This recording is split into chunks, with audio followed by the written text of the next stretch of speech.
नमस्कार, कारनामे चॅनल मध्ये आपले स्वागत करते मी साक्षी। आजचा आपला विषय आहे युथला राजकारणात आवड आहे की नाही हे आपण जाणून घेणार आहोत। नमस्कार, तुमचं नाव काय? शंतनू। तुम्हाला राजकारणात आवड आहे?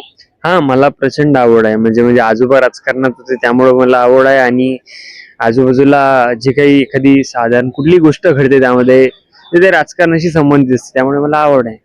आणि रिझन काय आहे, म्हणजे तुम्हाला का आवडतं राजकारण? नाही, का आवडतं असं रिझन काय, प्रत्येकाला ते आवडायचं म्हणजे त्या स्वारस्य रस असायला पाहिजे, इंटरेस्ट असायला पाहिजे। कारण कुठली जर घडामोड घडते त्याचा आपल्यावर परिणाम होतो, त्याच्यामागे कुठलं तरी राजकारणच असतं। असं नाही की फक्त निवडणुका आणि ते तेवढंच राजकारण। राजकारणाची खूप मोठी व्याप्ती आहे, त्यामुळे मला इंटरेस्ट आहे त्यामध्ये। तुम्हाला काय वाटतं की आजच्या युथने राजकारणात यायला पाहिजे? यायला पाहिजे म्हणजे युथ आज आलं नाही तरी ते उद्या येणारच आहे।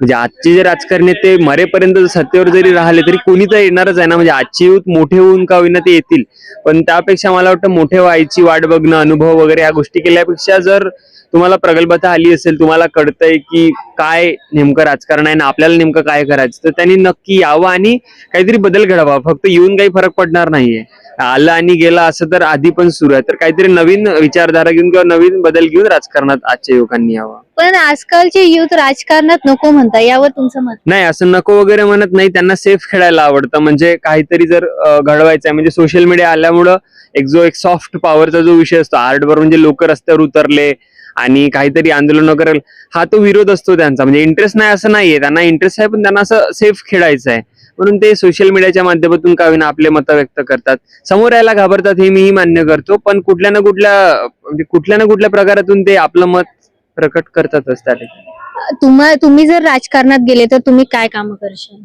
काम म्हणजे तेव्हाची जी गरज असेल ते मी करेलच, आणि ज्या मूलभूत गोष्टी आहेत, शिक्षण, आरोग्य आणि ज्या कुठल्या गरजेच्या आहेत, आपल्या मूलभूत गरजा आहेत, त्याला मी प्राधान्य देईल। म्हणजे सध्याचे देशात राजकारण सुरू आहे, त्याला आपल्या सर्वांना माहिती आहे की ते धर्माला किंवा जातीला, कुठला एक पक्ष धर्माला प्राधान्य देऊन हे करतोय, दुसरा पक्ष जातीवर खेळतोय, तर मी हे वगळता दुसरं काहीतरी करण्याचा असं मी म्हणतो की मी प्रयत्न करेल।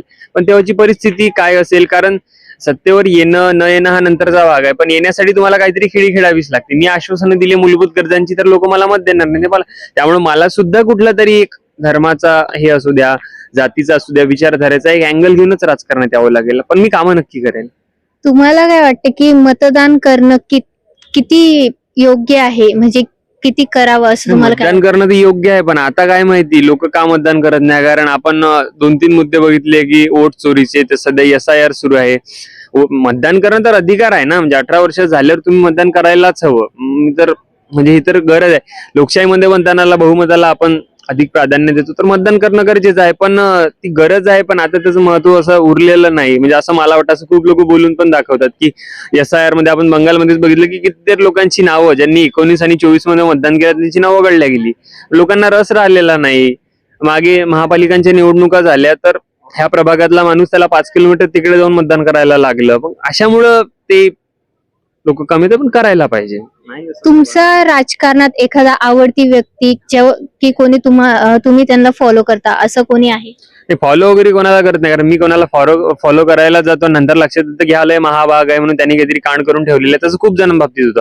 मध्यंतरी मी राघव चड्डाचे आपण सर्वांनी बघितलं की हा त्यांनी खूप तो PR करून त्यांनी ती इमेज बिल्ड केली, पण नंतर लक्षात आलं की ते सगळं स्वतःच्या फायद्यासाठी होतं। माझा कोणी हे नाही आहे, जो त्या काळात चांगले कामं करतो त्याला अप्रिशिएट करतो, जो करत नाही त्याला शिव्या घालतो, बस। चालेल, धन्यवाद। आपण युवकांचं मत जाणून घेतलं राजकारणावरती। अशाच अपडेटसाठी आमच्यासोबत जोडून राहा। धन्यवाद।